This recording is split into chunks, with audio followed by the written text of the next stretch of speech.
Thanks for the invite. Appreciate what the Institute does. We think alike. And, being an influential foreign policy person is like being the tallest short person. I don't know what you get for it, given the way the world is.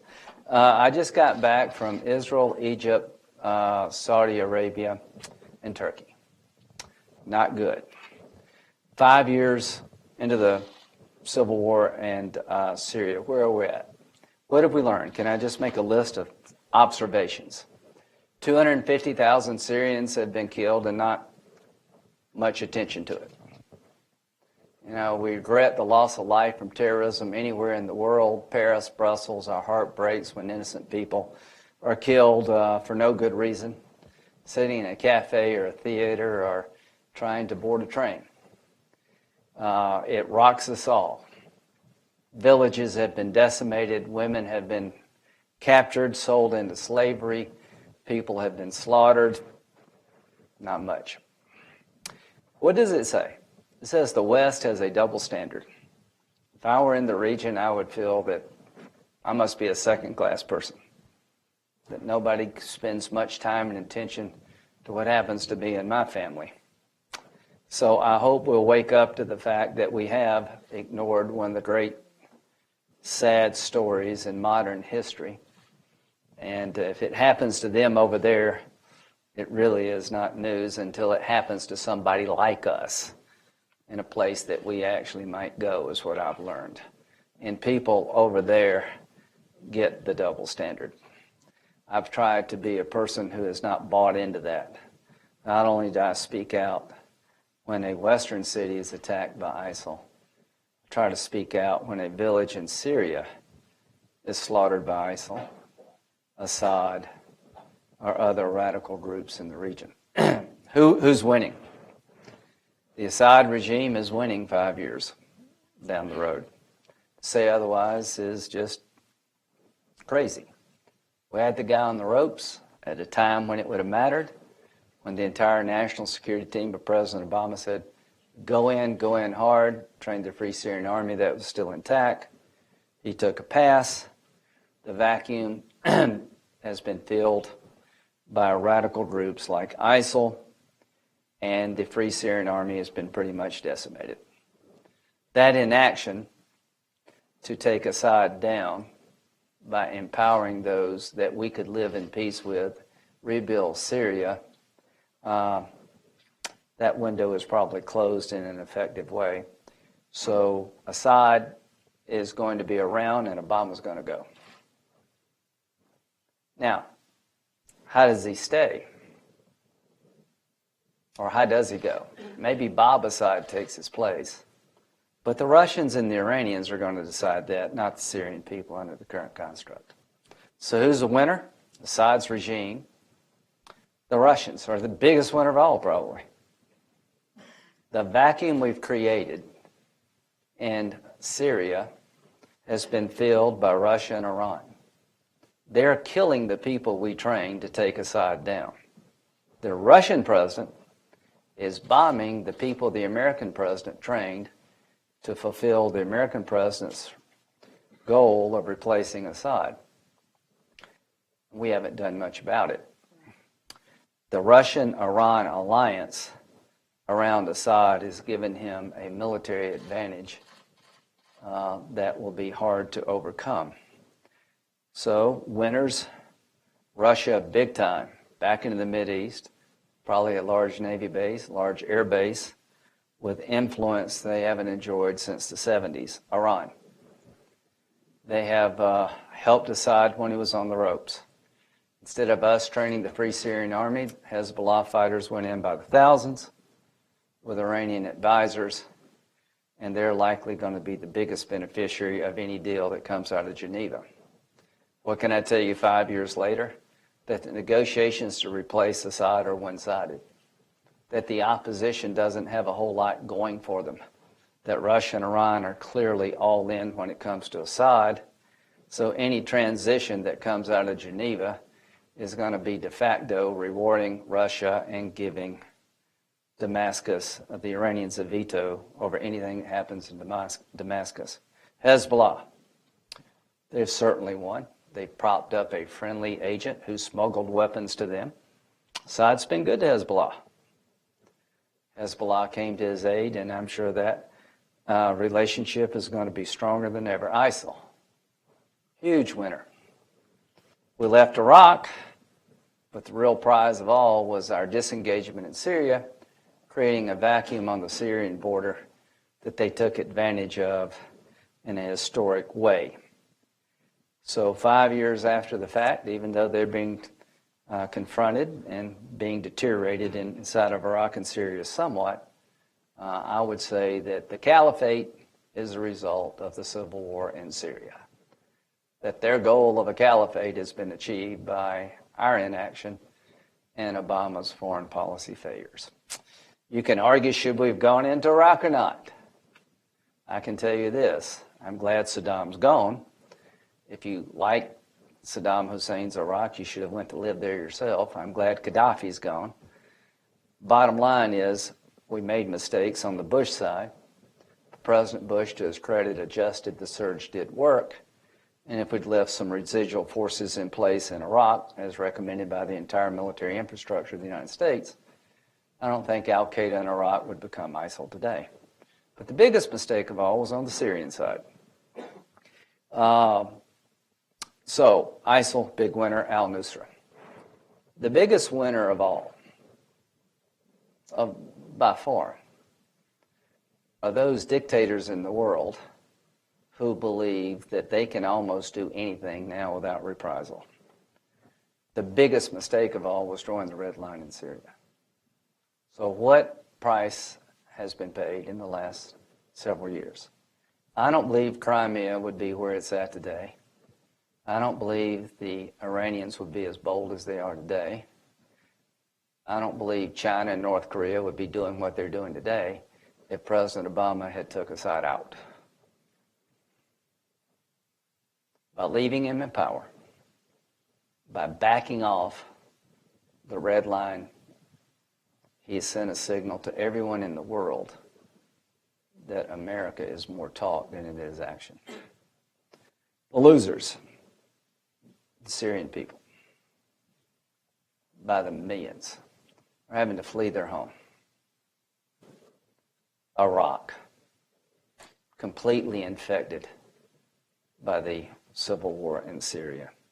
The United States, probably the biggest loser of all. We've lost our influence in the region and our standing in the world. The Free Syrian Army, a shell of its former self. Sunnis in the region. You now have a radical Islamic group who wants to destroy the Sunni states in the region that are traditionally our allies. And if that's not enough, you've given over Damascus to their mortal enemy, the Iranians.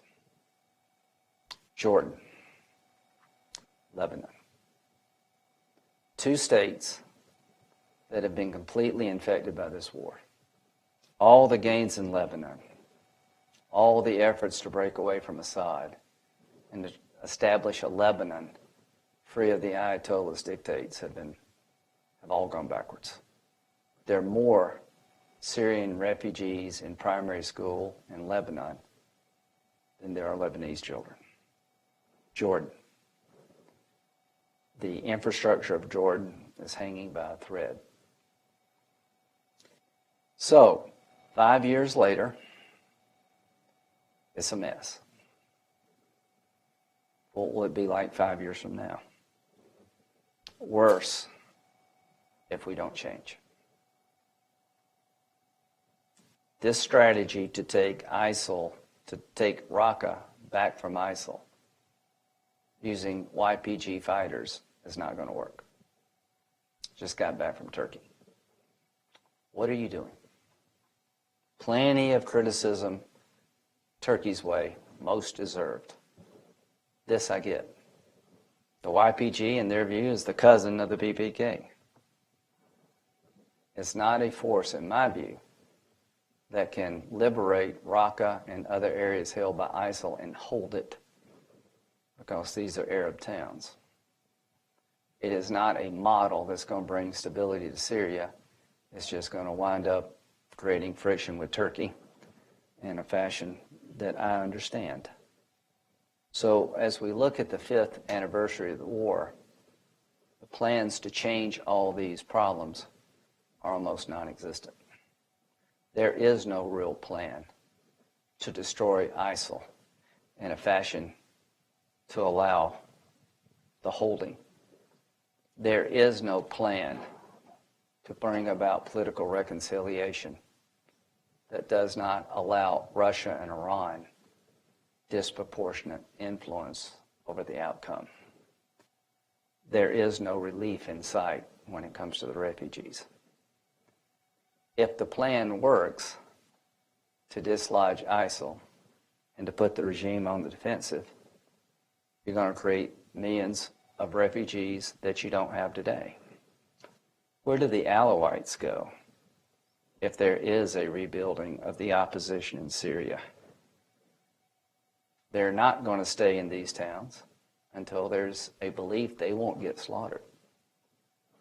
Lebanon is a friendly place, partially, but it's overrun. If there's not a safe haven established in Syria fairly soon, the people who've been supporting the regime that may one day become a refugee, they have no place to go. We're not thinking this thing through. So, solutions. Change the strategy regarding destroying ISIL by having a regional military component that can go in on the ground under the Sunni banner with our assistance to take the territory away from ISIL and other radical Islamic groups sooner rather than later. Have Russia and Iran look across the table, see a united world, the West, regional players, all focused on not only destroying ISIL, but ensuring that the Syrian people replace Assad, not the Russians and the Iranians. If you could do that, then not only do you fix Syria, you begin to make progress in terms of the other areas I've described. If you could convince the Russians and the Iranians there's something we'll fight for and challenge them to shed blood for the butcher of Damascus, I don't think they'll take you up on it. I don't want a war with Russia. I don't want a war with Iran. But if you're serious about replacing this regime where the people of Syria can determine their leaders, not Russia or Iran, you better change the military balance of power on the ground soon. I don't believe the 18 Russian jets they have are going to go to war with us. I believe they will be helpful in finding a political solution that gives more power to the Syrian people, less influence to Russia and Iran, only if you change the military balance of power. I don't believe the current construct will ever lead to the defeat of ISIL anytime soon, so Paris and Brussels are coming here. They have too much space to operate. They have too many resources. They have too much capability. My goal in the next 5 years is to make them small, poor, and on the run.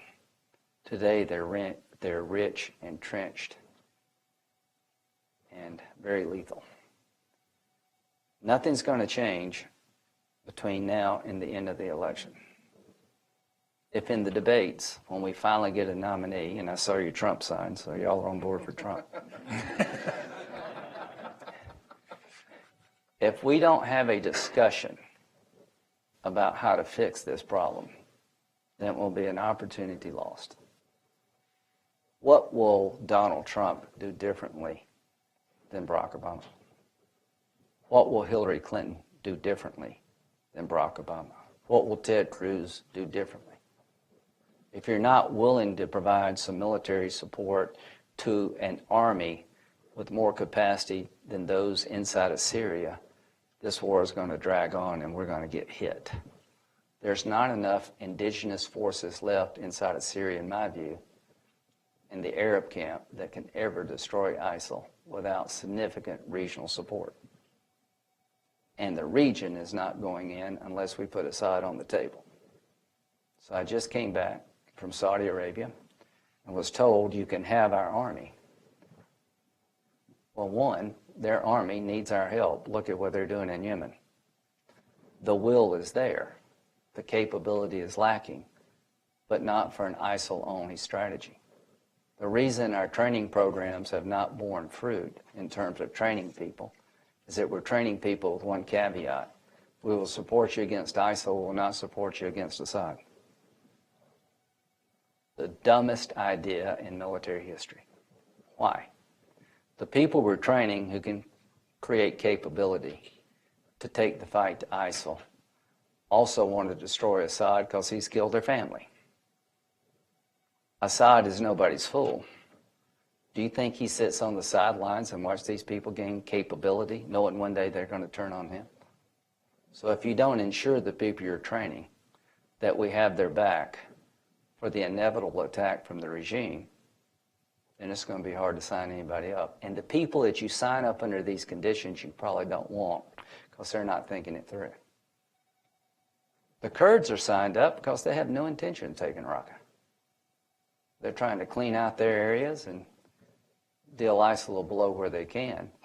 But if you think they're going to go into Raqqa, Syria, clean out the place and hold it, you don't understand what's going on in the Mideast. So does Ted Cruz, does Hillary Clinton, does Donald Trump, do any of them offer anything new? And tell me how you do it without it being really hard. How do you fix all this without it being really hard? What happens the day after if you can put Syria back together? Where does the money come from? Talk about nation building? This is not nation building. This is way beyond nation building. This is creating capability inside the Mideast that doesn't exist today to destroy radical Islam by having institutions that serve the people, not the dictator. They give people hope enough to lay down their weapons to allow the police to do the fighting, not the militia. You will never win this war by killing terrorists. If you're not willing to build up the lives of others, it just repeats itself every 5 years. So I'm going to come up with an idea called the Marshall Plan, working with Bono, the ultimate conscience of the international community, to take a fraction of what we spend in Iraq and Afghanistan and try to help frontline states with trade agreements, low interest loans, helping their security apparatus, but getting something for it to see if we can provide some capacity that doesn't exist today. Egypt is 90 million people. The Sinai is red hot. The Sinai and Libya would not be where they're at today without Syria. So the war in Syria has tentacles, and those tentacles are growing. The Egyptian army and the Israelis are cooperating at a level I've never seen. I'm going to end on a hopeful thought. The war in Syria, because it's been so mismanaged, has created a unique opportunity in history. When you have Egyptian army coordinating with the IDF to destroy ISIL in the Sinai, when you have the Arab world and the Jewish state facing two common enemies working together in a fashion that I've never seen, there's a unique opportunity here. Does the next president get it? That out of this chaos and hell called Syria, there is a potential silver lining. If you had somebody who understood the last 5 years from a Western leadership perspective, not only could they roll back the chaos inside of Syria, they could form an alliance between the Arabs and the Israelis that I haven't seen. They could spill over into the peace process.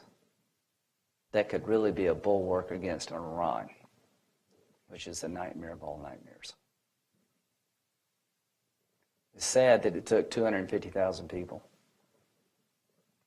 the virtual destruction of a region, to get old enemies to work together. But these old enemies, if not become new friends, can take a partnership of convenience and with the right American leadership, make it transformative. Thank you for having me.